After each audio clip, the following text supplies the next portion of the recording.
Welcome back to basics of मेकअपच्या सिरीजमध्ये. आज आहे पार्ट 3. पार्ट 3मध्ये आपण आज बघणार आहोत की कलर करेक्शन आणि कन्सिलर कसं करायचं.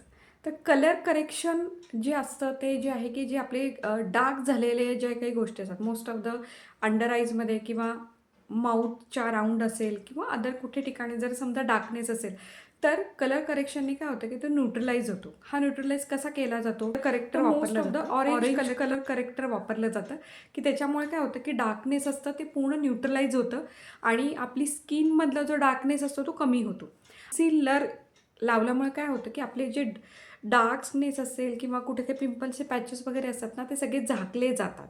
कलर करेक्शननी न्यूट्रलाइज होतो पूर्ण, म्हणजे डार्कनेस कमी होतो आणि ते जे स्पॉट्स असतात, डार्क स्पॉट, ते झाकायचं काम कन्सिलर करतं.